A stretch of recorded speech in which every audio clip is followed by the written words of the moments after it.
Muy bien, muy buenos días a todos los que nos acompañan aquí presentes en la sala y los que están conectados a través de nuestra transmisión.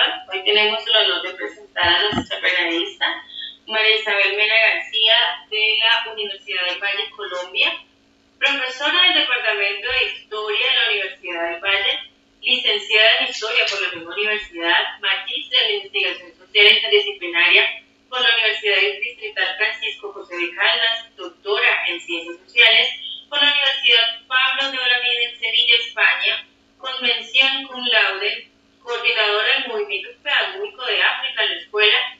Durante el año 2017 fue galardonada con el grado de honoris causa en Cultura de Paz por la Fundación Amigos, la UNESCO.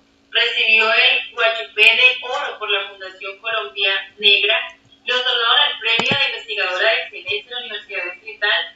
Asimismo, fue galardonada, condecorada con el reconocimiento APRO por parte del Ministerio del Interior e igualmente recibió el premio por sus aportes a la educación en la capital de la República y en otros territorios y por sus trabajos en educación y racismo. En síntesis, ha sido un referente de estudios de racismo en la infancia, de procesos etnoeducativos y de cátedra de estudios afrocolombianos. Ex asesora externa del Ministerio de Cultura y del Ministerio de Educación. Columnista de La Silla Vacía, coordinadora del programa educativo del Canal Afro. Investigadora del programa televisivo 170 realizado por el Ministerio de Cultura, la Agencia Nacional de Tierras y Telepacífico. Tallerista para organismos internacionales como CERLAC, UIM, en alianza con IPA, EUSAID y el Banco de la República de Colombia. Es más, desde que quiero felicitar por parte cátedra sobre derechos humanos, raza, enseñanza de la historia, infancia de la negritud. Además, ella se desempeña como consultora independiente en temas de raza e infancia.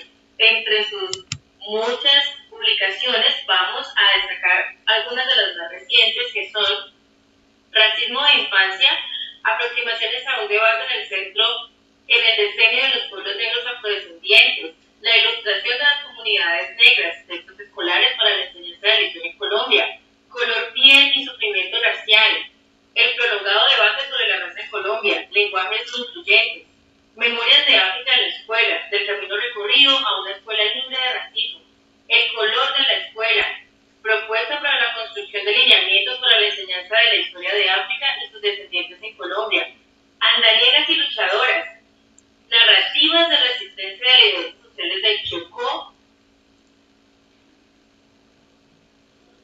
esclavizadas, acuerpar a los niños de todos los colores, es posible África en la escuela, mujeres negras y derechos humanos, la potencia del Ubuntu, comprendiendo la raza de la interseccionalidad con la infancia, el uso del lápiz color piel para pintar la negritud.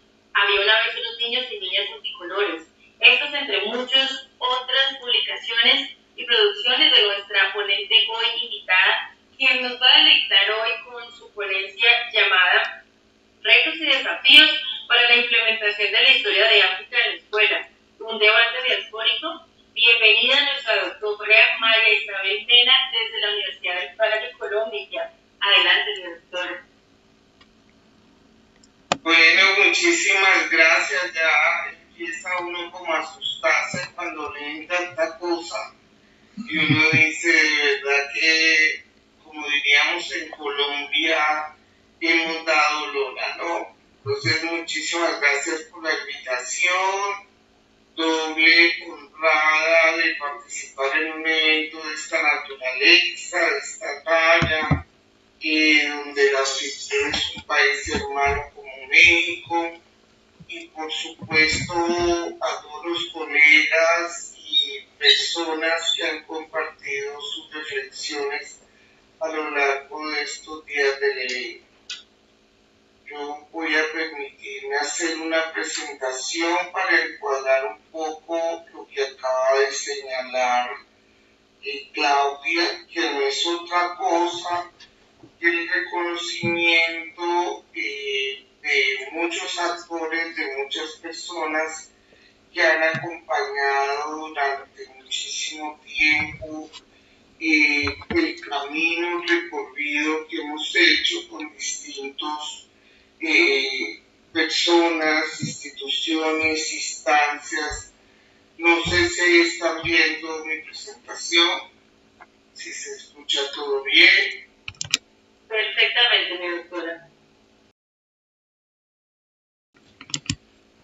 Vale. Entonces, yo voy a plantear algunas ideas, por favor no avisan del tiempo, porque pues hay varias cosas que hablar alrededor de ello, y sé que a eso vinimos, ¿no?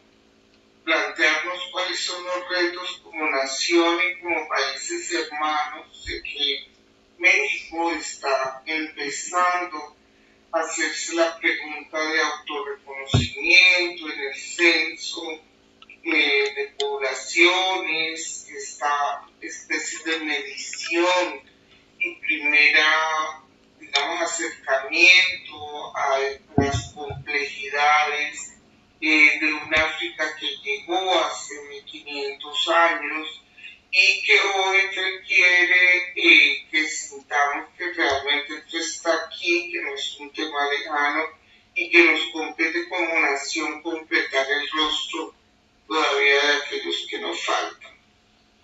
Retos de implementación para los desafíos de la historia de África en la escuela. Y me hago una pregunta absolutamente deliberada, consciente de que no tenemos todas las respuestas. De hecho, no las tiene Colombia con todos los avances que voy a mostrar. Pero la idea siempre será que podamos tejer colectivamente, que podamos hermanarnos como naciones de la diáspora y que a partir de ello nos imaginemos una común alrededor del tema. Yo quiero situarme siempre como parte de un movimiento social, no solo como académica, que soy como una investigadora visiblemente negra, sino como parte de una gran diáspora, la diáspora africana. En ese sentido quiero honrar la universidad de la cual formo parte, que es la Universidad del Valle, pero también ser parte de la construcción de una universidad propia como la que se está planteando en Colombia con 3 pilares que ya voy a explicar un poco esta travesía y el momento por el que estamos pasando. Formo parte de un grupo de políticas raciales en educación, un grupo también interdisciplinar e internacional. Por supuesto, mi grupo madre, que ha sido el grupo de África en la escuela, la pertenencia a la red de estudios transamazónicos que integra 7 países con la pregunta de cuál es la Amazonía que se enseña en la escuela. La red de investigadores negras que están muy interesadas en colocar una serie de conocimientos, de tensiones, de asuntos y de contenidos sustantivos a esta historia que no le puede faltar la voz de la mujer. Y también quiero honrar ser parte de la Comisión Asesora para la Enseñanza de la Historia, porque creo que a partir de ello es donde podemos hacer unos avances curriculares que nos permitan luego hablar de esto, de justicia curricular. Normalmente yo empiezo por un proverbio de un pueblo africano, que es el pueblo Igbo. Pueblo Igbo está localizado en lo que hoy es el país de Nigeria, pero que ancestralmente fue un grupo muy poderoso, un grupo matrifocal, bastante imponente, digamos, frente a su narrativa. Dice un proverbio que a mí me gusta mucho. Me permite vincular esto que les estoy diciendo con las formas y maneras en las cuales creo que nuestra escuela puede contribuir con unas narrativas más completas de lo que somos como nación y como país. Otros dicen que hasta que las leonas tengan a sus propias historiadoras, las historias de la cacería seguirán glorificando la memoria del cazador.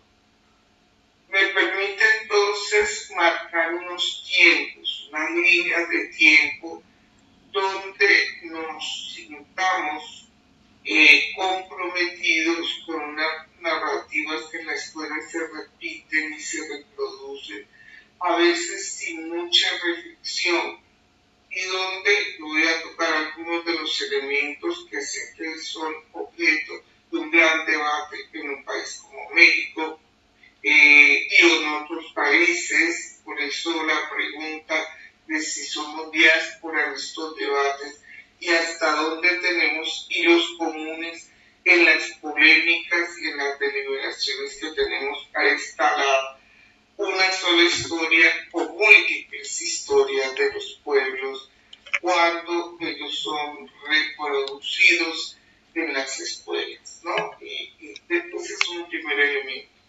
El segundo elemento es que en la escuela no existen las narraciones neutras, como pretendieron algunos de los maestros que nos enseñaron currículum. Yo personalmente no creo en eso. Yo creo que en el territorio curricular nos jugamos una serie de intereses, de matices, de perspectivas que vale la pena centrarnos, que vale la pena por lo menos ser conscientes de cuáles son aquellos que nos interesan para proseguir y cuáles definitivamente hoy tendríamos que pasar por el sedazo de las comunidades para sentir que estamos aquí incluidos y que la historia de bronce que se enseñó finales del siglo XIX y todo el contexto del siglo XX hoy es digno de poner en intervención. Y tres, este asunto de pueblos como Colombia que no superan un largo conflicto armado como el que tenemos y que nos toca pensar el papel de la memoria en la escuela, y con ello el papel de los maestros y las comunidades educativas y de otros elementos de la cultura escolar a los cuales me voy a referir rápidamente. Entonces, el proverbio Ivo, repito, me sirve para esas tres grandes entradas. El papel de las mujeres en la contrarrelativa de la historia, esta área del saber escolar, que le voy a llamar historia escolar, y tres, el papel de la memoria en el uso de una narrativa curricular que nos permite ser nación. En Colombia están pasando varias iniciativas muy interesantes. La vicepresidenta Francia Márquez, la primera mujer negra que llegó a cargo de esos en mi país, se ha echado al hombro una iniciativa que es muy importante en los países de la diáspora. Cuando hablo de países de la diáspora, estoy planteándome aquellos países donde de grandes poblaciones esclavizadas que llegaron de un movimiento social que está tocando las puertas y está diciendo yo no me quedo por fuera de los derechos. Y ahí hemos colocado algunas iniciativas, esta última que, repito, la vicepresidenta se echó apuestas, que es una estrategia Colombia-África, nos ha servido para movilizar algunos elementos. Por ejemplo, emprender unas acciones conjuntas que permitan escalar un plan de trabajo que cristaliza opciones concretas en el sector académico. Entonces, hoy no solamente pensamos que es posible una relación directa con África. Entonces, por ejemplo, que la UNAM tiene un posgrado en estudios africanos, Colombia, fíjense, no tiene un solo posgrado en estudios africanos o un centro de estudios africanos, tiene algunas iniciativas personales de maestros, pues, como yo, como muchos otros, que lideran cursos o que están en institutos dando tenemos una gran batalla para este tipo de temas. Creo que también ha sido importante la identificación de un grupo de instituciones que contribuyen a aclarar el debate de la reparación. ¿Qué es esto de reparar históricamente? ¿Qué es esto de la diáspora? ¿Y qué es eso de instalar esos elementos en las escuelas? Que es el punto mío. ¿Qué tenemos entonces en Colombia? Colombia tenemos dos herramientas muy importantes. Son más, voy a referir a algunas. Tenemos una herramienta llamada educación, que son modelos de educación propia, donde se enseña en territorios titulados a comunidades negras. Esa titulación las hace el gobierno en concertación con las comunidades y les entrega unos títulos de propiedad sobre territorios ancestrales, territorios donde hubo esclavitud y donde hay hoy conciencia que además de ser sitios de memoria de esos, a los niños estos elementos trágicos de la esclavitud, pero también los elementos de la resistencia de los pueblos, para que hoy sean titulados, para que hoy ellos cerrados, y ahí esta ley de enseñanza de la historia va a tener que tomar posición. Esto ha sido una polémica muy delicada, porque hay grandes sectores de historiadores y de maestros reformistas que no quieren que estos temas sean tocados y que han dejado, digamos, en silencio los archivos del dolor, pero también de un pasado de grandeza de los pueblos. Y entonces, gente termina diciendo, es que una historia sin dolor no existe, porque el nacimiento de una nación, así como nos han enseñado ciertas corrientes teóricas, es un parto, y el parto siempre pasa por el estremecimiento del útero para parir. Eso no es una cosa romántica, solo romántica cuando uno ve el bebé, sino que allá hay gritos y de todo, y entonces la ley de enseñanza de la historia va a tener que parir una nueva narrativa. Ese marco de la educación y de la cátedra de estudios a la segunda o tercera herramienta también nos permite plantearnos, bueno, y más allá de América Latina, es una cosa monstruosa. Entonces vamos a tener que seleccionar algunos capítulos y ponernos de acuerdo que esos serían los mismos con los ciclo básico. Planes e indicadores en cada gobierno que nos dejen una especie de alivio, que nos digan que estamos logrando una especie de sobrevuelo sobre el currículo escolar y de que año a año vamos logrando algunos indicadores de mejora en los planes educativos.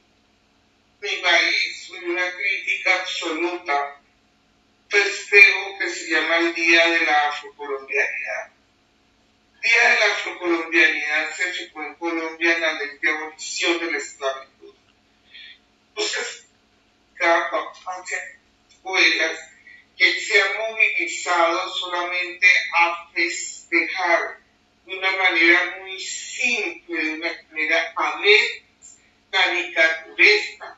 Entonces se encuentra uno instituciones educativas que disfrazan a los niños el Día de la Afrocolombianidad y están dispuestas a gastarse muchos presupuestos en el Día de la Afrocolombianidad, pero el día 22 de mayo se les olvidó que siguen siendo afros o que siguen siendo parte de la población negra en este país. Entonces, si la construcción de la identidad va a pasar por solo un día en el año lectivo, donde sintamos que África nos pertenece, yo personalmente borraría ese día, porque es un día muy complejo para las instituciones.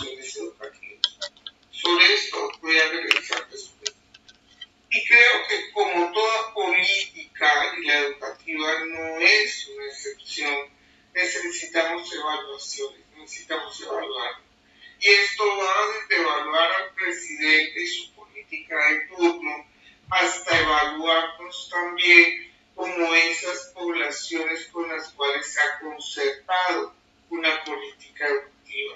Y aquí cada uno tiene su pedacito.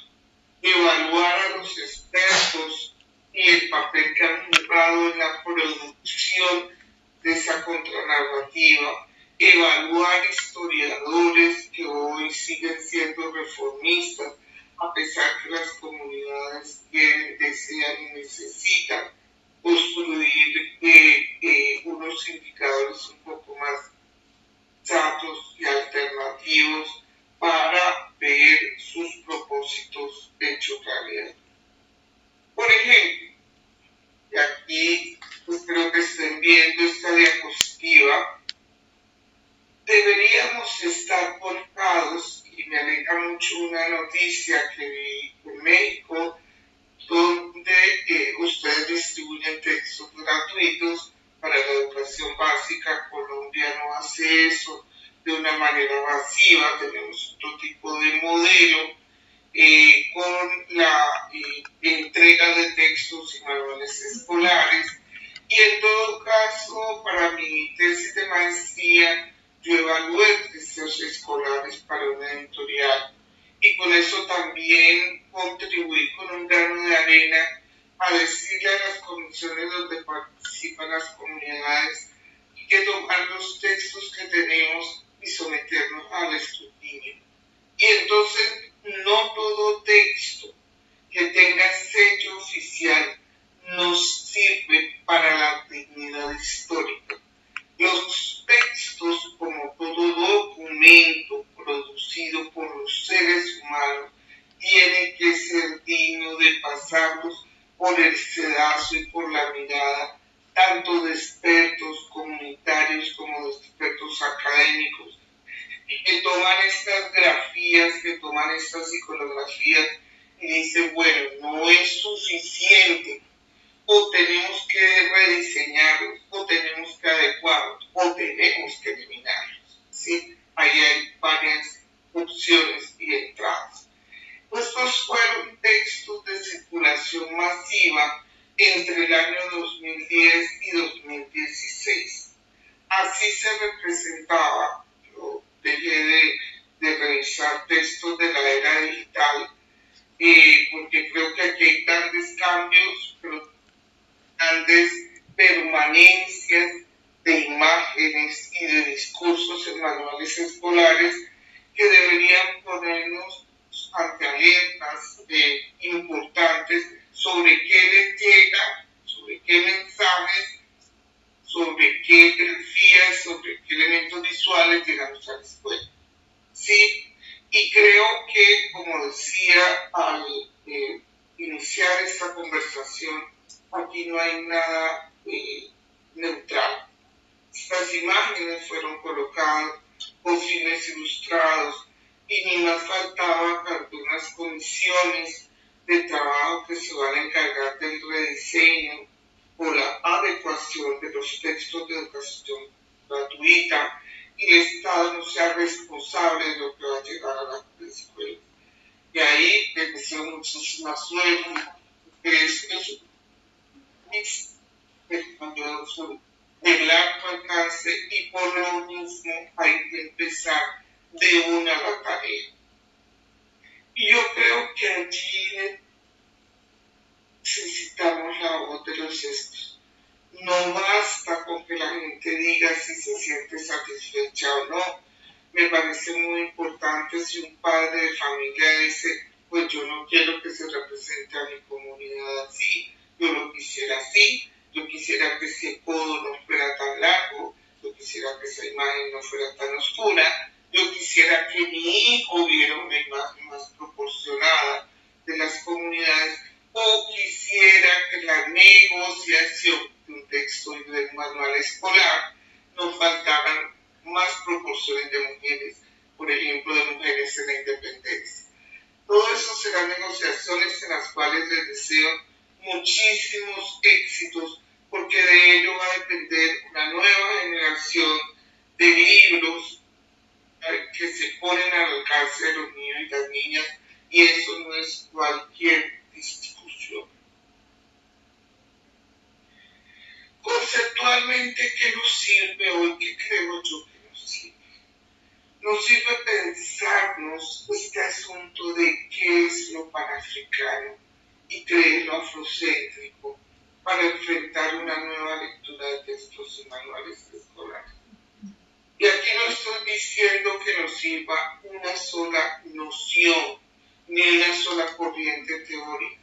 Estoy dando algunos ejemplos y como nosotros hemos ya pasado por ahí y recorrido algunos trechos, es posible que a ustedes les sirva, gente que está conectada en esta conversación, es posible que hoy nos sirva pensarnos una unidad y una cohesión diaspórica de los pueblos que fueron marcados por el tráfico interoceánico que recibieron la multiplicidad de pueblos y culturas del África subsahariana. Y yo siempre digo, ¿por qué no empezar con una idea de mapas de África en la entrada de las escuelas, donde no esté solo el mapamundi y solo mirando a Europa, sino que estén Asia, África, Europa, que se conectan a través de distintas diásporas? Yo hablo de la diáspora africana, obviamente ese es mi pueblo, es mi comunidad, pero seguramente tenemos otra para que podamos reivindicar todas estas ancestrías, todas estas mezclas que tenemos. ¿Cuáles serían entonces los retos y los desafíos? Todo. Colombia, a pesar de esos avances legislativos, normativos, tenemos como si fuéramos todos los días empezando en la negociación y en la concertación con el Estado y con el gobierno de turno. Y en términos académicos creo que ahí sí es donde nos falta la constitución de muchas más redes de universidades, de centros e instituciones educativas, que logremos armar unos pilotos de trabajo, que digamos, a mí me sirve en mi institución educativa o en mi institución tecnoeducativa empezar con un módulo sobre la historia de África. Pero es posible que a otra escuela les sirva en primero de primaria enseñarla con África. O es posible que a otra institución les sirva arrancar por el rediseño de textos y de manuales escolares. Es posible, son muchas cosas, muchos caminos a emprender, y entonces cada nación también tendrá que recorrerlo de acuerdo a su contexto. Es posible, por ejemplo, en un país federado como Brasil, tener dos caminos distintos. Por un lado, la afrocentricidad y por otro lado, relaciones étnico-raciales como tiene Brasil desde hace 100 años. Acumular las lecciones aprendidas para poder hablar de planes y de dispositivos pedagógicos. Diseños curriculares comunes, por ejemplo, cursos espejos donde la UNAM, donde la Valle, donde las universidades públicas y privadas hagamos clúster universitarios para cooperar en esas lecciones aprendidas que ya hemos ido ganando, y a ustedes también qué les ha servido en ese sentido. A mí me ha servido mucho la cooperación en las redes, me ha servido mucho, repito, ser parte del movimiento social, me ha servido mucho la interrelación con los grupos, porque cuando uno escucha a las comunidades educativas con propósitos comunes, allí es donde surgen los grandes propósitos de transformación de las instituciones.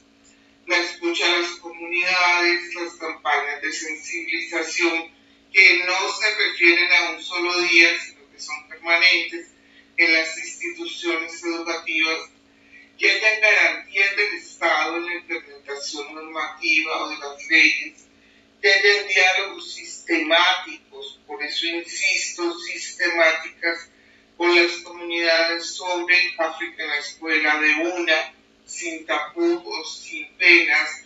Más vale pensando en las hermandades a las cuales nos convocamos y agendas de trabajo conjuntas entre países hermanos, que yo le llamo agenda de trabajo entre países diaspóricos. Porque ello nos permitiría hacer de la justicia curricular, es decir, de quienes estamos y quienes faltamos en términos curriculares, un gran propósito de agendas globales, de agendas diaspóricas. Me ha servido mucho haberme encontrado hace mucho tiempo con una historia general de África, desafortunadamente poco conocida, incluso en nuestros institutos de investigación. Y la historia general de África, por lo menos la introducción, es la primera versión que a nosotros nos llega en español de un esfuerzo que hacen los africanos en conjunto con otros investigadores sobre cuáles serían los conocimientos mínimos que un investigador que trabaja con estos temas debería tener sobre África. Pues siempre coloco a los estudiantes de mis seminarios a leer por lo menos la introducción de la historia general de África y que esto no sea un texto ajeno a nuestra bibliografía. Y esa manera de concebir la historia general de África la podemos editar y ponerla a precio de material didáctico. ¿Es posible África en la escuela? Y mi respuesta es afirmativa. Ustedes lo van a encontrar en formato de libro, editado recientemente por mi universidad, la Universidad de Cali. Pero repito, ojalá esta historia general de África fuera bajada de allí de la página web de la UNESCO y se pusiera al alcance de los investigadores de los estudiantes de últimos semestres. Claro, los de primaria no los vamos a poner a leer los 8 volúmenes de la historia general de África, pero sí contemplar que existe una obra de este tamaño, de esta dimensión y que debería ser aprovechado por cada uno de nosotros. Voy a dejar unos minutos para que podamos conversar. Aquí tienen algo de nuestras producciones, de la manera en la que hemos ventilado todas estas preocupaciones de un África para la escuela. Esta fue una edición que hicimos con quienes hoy el embajador de Etiopía, Nixon Arcadio, en mi persona, que habla de África en la escuela, del camino recorrido, a los retos para una escuela sin racismo ni discriminación racial, partiendo de la tesis de que muchos de los episodios de racismo que se presentan todavía en las aulas de clase tienen que ver con una profunda ignorancia sobre lo que somos como africanos y sus descendientes. Con ello también estoy ubicando una vieja tesis de que si África es la cuna de la humanidad, entonces todos somos tan afrodescendientes que no tendría sentido preguntarnos qué es lo que hoy sigue sosteniendo episodios de racismo en las escuelas. Mientras nos contestamos eso, nos toca seguir patinando sobre lo que tenemos y sobre lo que aspiramos. Y allí también quiero invitarles por esta siguiente publicación, Memorias del Seminario Internacional de Niñeces de Moré o Niñeces de la Negritud. Porque a veces las categorías con las que trabajamos en las facultades de educación, en mi propia facultad y mi programa de historia, son categorías muy viejas, muy añejas, que hoy ante las demandas de los movimientos sociales nos tocaría revisar su alcance y por lo menos su completitud. La categoría de infancia con las cuales trabajo Vygotsky, Montessori, Piaget, etc. De todos estos referentes de la historia de la educación, que tanto admiten, por ejemplo, preguntas de niñeces indígenas y negras en territorio, y que le tendríamos que añadir, que quitar, que sumar o restar para tener nociones, categorías o conceptos que nos permitan pensar nuestras propias niñeces de América Latina. Y aquí hablo del debate diaspórico, de manos a la obra, y que no podemos perder un minuto más de tiempo porque esos niños se nos van rápidamente en las escuelas y pasan a otros niveles sin que anclemos las discusiones que necesitamos colocar. Muchas gracias por su atención y ahí creo que nos quedan unos minutos para conversar. No sé cómo estamos de tiempo, espero no haberme pasado mucho. Muchas gracias.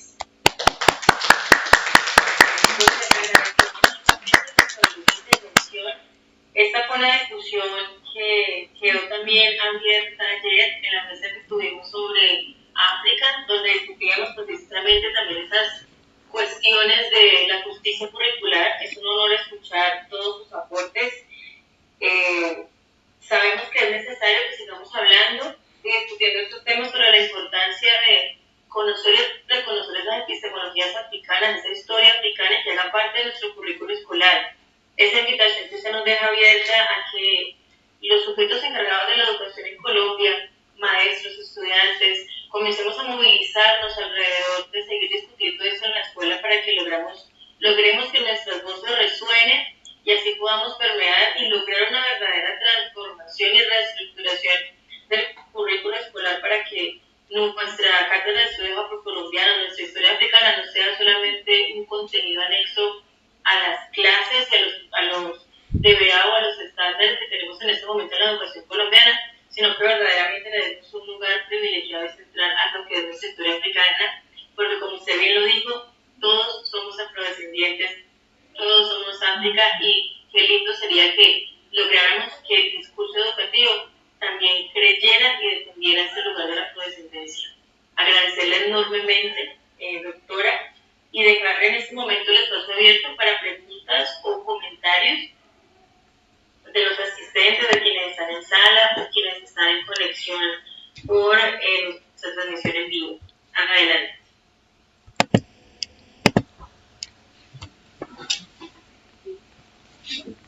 No, estamos el... Buenos días, ¿se escucha bien? Allá.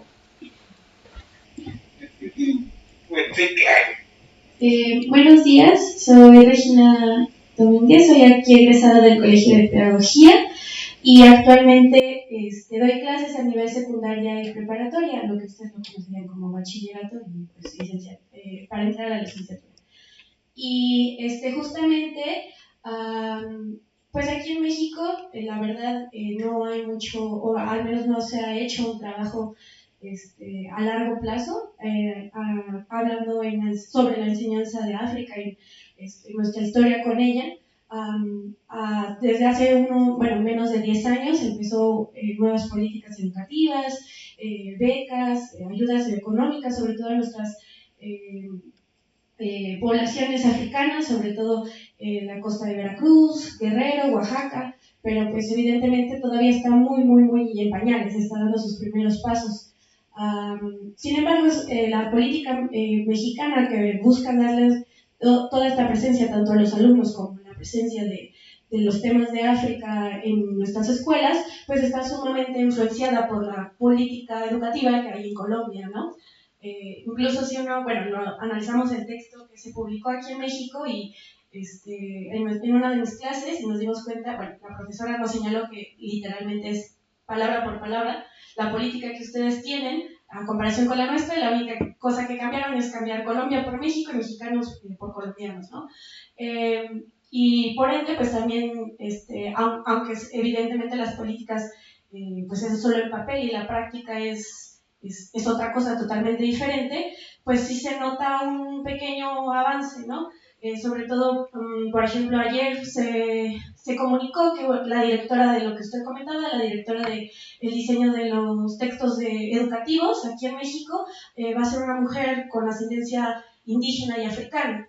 Y es un paso, evidentemente, de los miles que se tienen que pasar, pero es algo que nos debemos de sentir orgullosos, al igual de, obviamente, darles la respectiva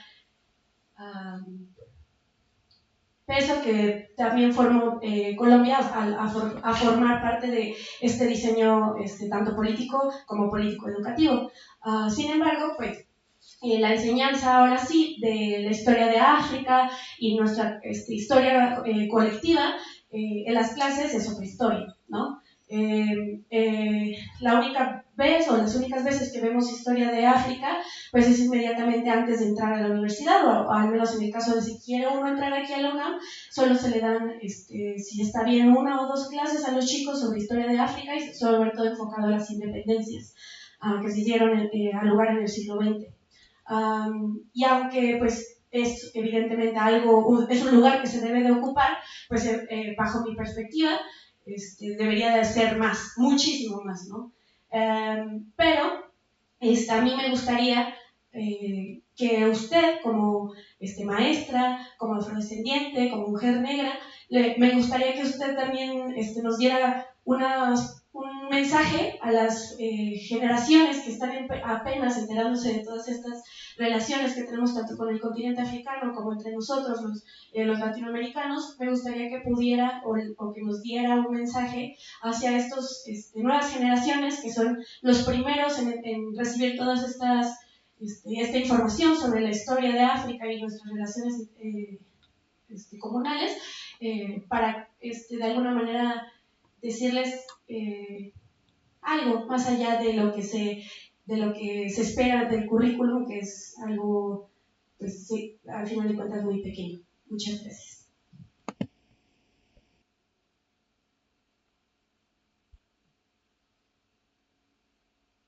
Vale, si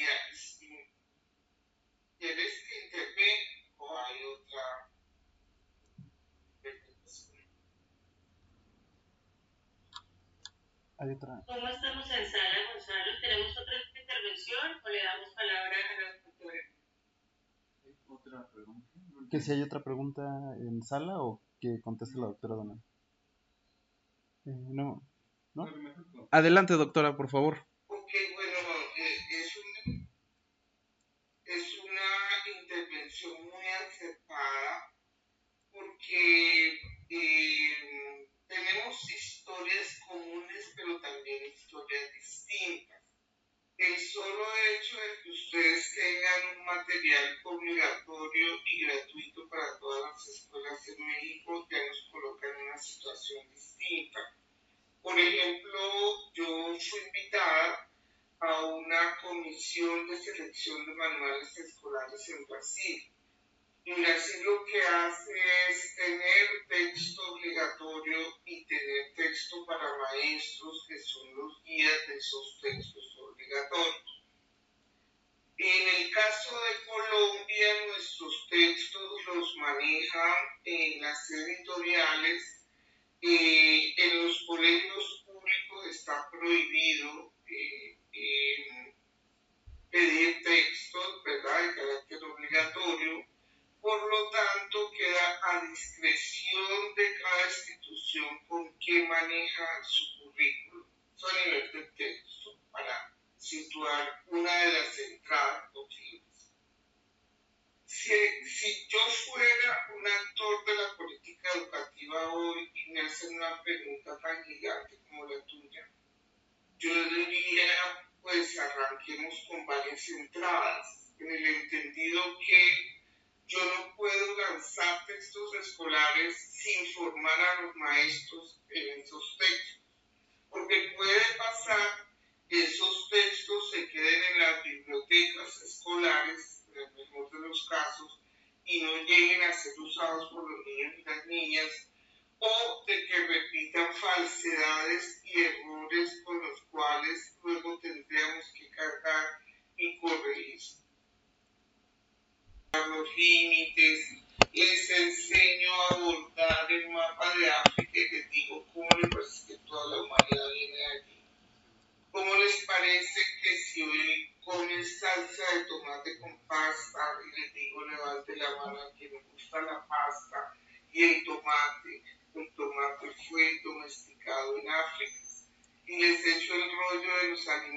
seguramente para los niños de preescolar y de primerito, cuando vean la A de África, la van a conectar, porque el problema de hoy es ese silencio tan agudo que se ha guardado sobre África y sobre su afrodescendencia, y entonces esperamos por allá noveno, décimo, en el mejor de los casos, para llevar un mapa y situar a África.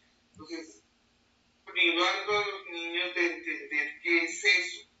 Pero después, fíjate que muy interesante, después una discusión que teníamos aquí con Claudia era, le pedimos a los niños que se autorreconozcan como afrodescendientes.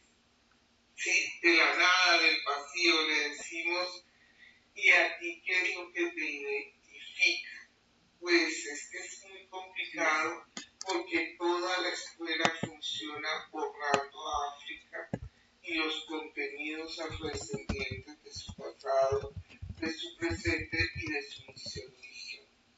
Así que son muchos frentes los que tendríamos que atacar: la formación de los maestros, el trabajo en las facultades, el rediseño de materiales educativos, los planes de gobierno, la concertación con las comunidades y finalmente la red curricular. Así que yo creo que el trabajo es muy intenso, nos lo hemos perdido y yo creo que la escuela ya necesita nuestra gran atención para sentirnos más completos. Yo creo en eso. Muchas gracias. Mi doctora, agradecerle, creo que si bien por cuestiones de tiempo no alcanzamos a darle la merecida discusión a este tema, pero que este tipo de iniciativas y personas como usted que han dedicado su carrera profesional y su vida a investigar y hacer un llamado de atención a lo que necesitamos en nuestra escuela para que reconozcamos nuestras culturas, ya con más personas que nos unimos a este movimiento y seguiremos alzando nuestra voz para que África sea una verdad en la escuela, que funcione, que se integre y que sea algo real. Por cuestiones de tiempo no podemos continuar con otras intervenciones, pero queremos de verdad agradecerle por compartirnos todo su conocimiento, todo su bagaje en este tema y esperamos contar con su presencia en nuestro próximo coloquio, en próximos encuentros, para que sigamos abriendo cada vez más este debate que nos interesa a todos. Doctora Marisa. Muchísimas gracias. Por aquí quedo atenta al resto de la gente. Muchas gracias por la invitación y aquí seguimos en la lucha. Muchas gracias. Muchas gracias. Muchas gracias. Muchas gracias. Un saludo hasta Colombia.